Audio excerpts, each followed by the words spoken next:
Okay, and for our main story tonight, we've been waiting for you guys. We were waiting. I started talking about it at the beginning of the stream, and then I said, you know what? I need to wait. I need to wait for the Hasanabi heads to come in here. I think today was do or die. I think today was a do or die moment. We had a moment today, and I was hopeful. At the beginning of the day, I was actually a little bit hopeful. I do think we are in a moment, especially with regards to the Democratic Party and any kind of like electoral national leftist movement, where we need leadership. We need people like AOC and Bernie. We specifically need these two people to make a clean break and really, really set a playing field that establishes the Democratic Party as a capitalist party that is not in the interest of the working people. And I want them to actually fight oligarchy and not funnel this progressive momentum that they're building into the Democratic Party. That is a part of the oligarchy. I actually have beef with them even saying oligarchy, because it's not, I mean, it is, but it's like, it's just capitalism. Call it what it is. We're saying oligarchy so that we don't say capitalism. Let's say oligarchy if you think it pulls better, whatever.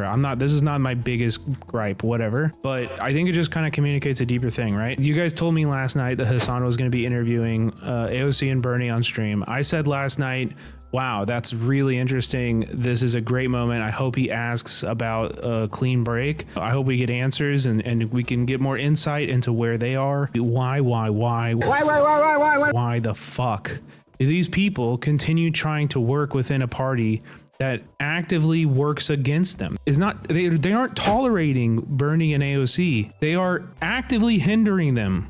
Here's the interview. I found it. Bernie Sanders and AOC in the building. You guys are about to go up and speak at another one of the rallies that you've been doing, the Fighting Oligarchy tour. I went to Japan recently, and I got both of you guys gifts. This one's for you. This is a Palestinian movement in Japan. Thank you. The Japanese Palestinian Solidarity Movement has hijacked planes. The Japanese Red Army, and the Palestinian Solidarity Wing, we're hijacking planes in solidarity with Palestine in the 70s. So I don't know if he doesn't really go into what organization made that, but anytime I hear Palestinian Solidarity in Japan, I was like, oh shit. And this is a little train for public transit. I have a Japanese Communist Party pin for you as well, but unfortunately, Bernie playing with the little train. And I checked out their headquarters, but what are you guys trying to accomplish with these rallies? The kind of moment that we're in, and also something that Trump was. It's probably not the same. I'm low-key memeing. It's probably not the same organization. I'm sure Hassan would be aware of that. Was really practicing, even though he doesn't believe in working class politics, they had a very focused working class strategy. And I think for a while, Democratic Party clearly wasn't effective at that, wasn't successful at that. And I think one of the things that we're here to do is to actually rally a class-conscious movement to bring people together and to... Towards what? To bring people together? You're rallying a class-conscious movement? Towards what? The only reason AOC even got elected is because she appeals to libs. Why do we expect anything? Do you not remember when AOC got elected? She ran on abolishing ICE. The fuck are you talking about? She ran on abolishing ICE and Medicare for all and a Green New Deal. Yeah, libs hated her. We are looking at a nation which is now oligarchic. And they don't hide it. I mean, I must give them credit for it, but, they're out there. Mr. Musk, the richest guy in the world, is running all over the place, cutting... Wait, somebody banned you? The needs of veterans, going after Social Security. The erosion of civil liberties is happening all around, but in terms of attacking free speech, a fundamental principle that I think all Americans agree on, And the way that he's done this, the way that this administration has attacked free speech is by doing something that previously has only been utilized in the darkest times of American history. I'm of course talking about Mahmoud Khalil being potentially being deported, or at least having his green card revoked for basically nothing. That the administration has all but admitted it for no discernible reason other than the fact that he was the lead negotiator on the student side, the student protesters. On top of that, just like in Nazi Germany, the Trump administration is now trying to put up an academic receivership and take charge and take control over. I'm so glad we elected her and she abolished ICE. Different institutions within Colombia, and I feel like this is a grave mistake. Do you feel like the Democrats have any sort of interest in fighting back against this? No, Chubby, this is wrong too, man. This is wrong. You're wrong. You don't need to fucking hold American people's we need to stop infantilizing the American working class also. People know exactly what they're going through. You're not some special gifted brained, person for recognizing this and being in leftist spaces. People can figure this out. They understand exactly what they're going through. And if they're given the right story and they're giving a platform to organize under that actually fights for them, they will fucking be there for it. Most Americans are oblivious though, Brett. No, they're not, dude. No, they're not. They understand what they are going through better than you do. The story that they have been told that explains why is the problem.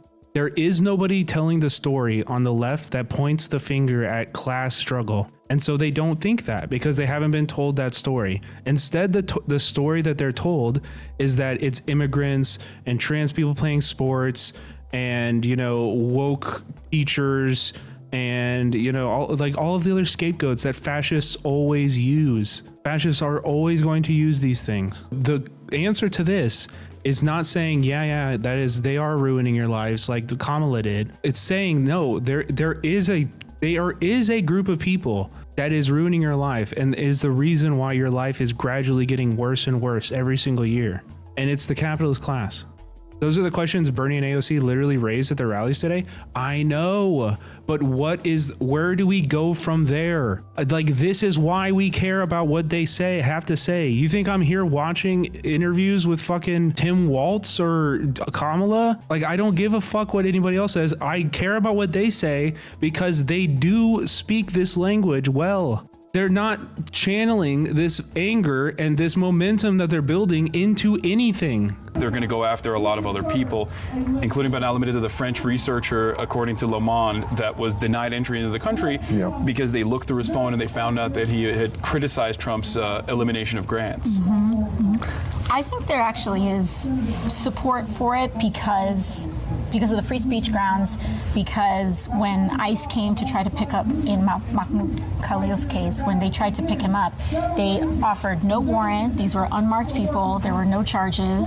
And so you have Senator Durbin and Senate Judiciary, right, Bernie? I think he is the ranking member of the Judiciary. I believe they released a statement talking about how they want to move on this. But I also think that it goes without saying that there is still profound money and interest that remains dedicated on both sides of the aisle in trying to marginalize and also conflate criticism of Israel as anti-Semitism. Right.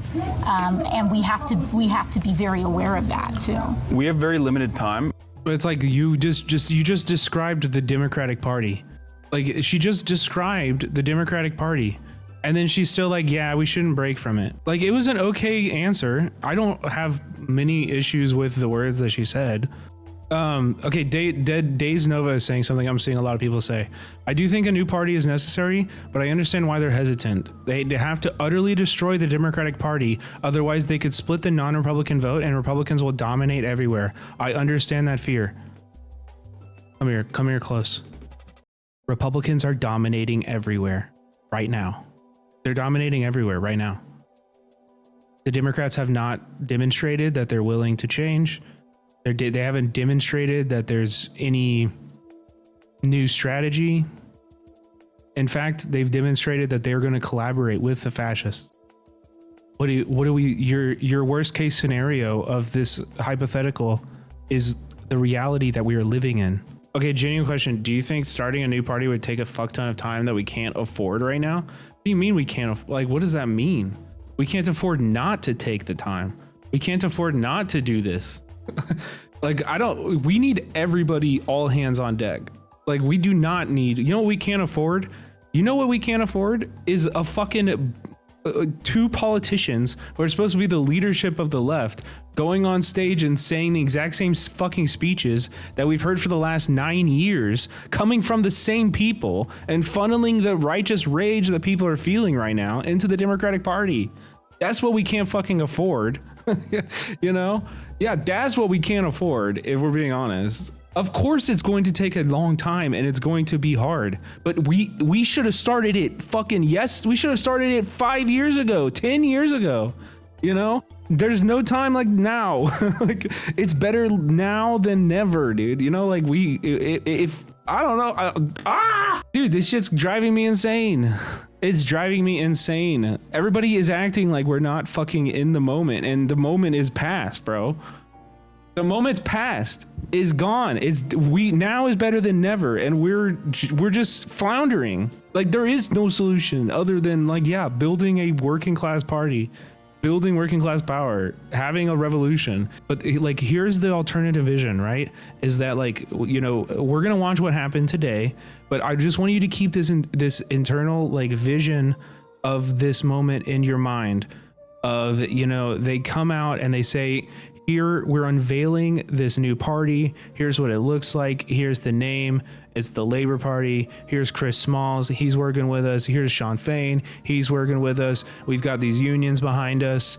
Go build it in your towns. And if you're a progressive who identifies with what we represent, then drop your Democratic Party alignment right now and join us immediately.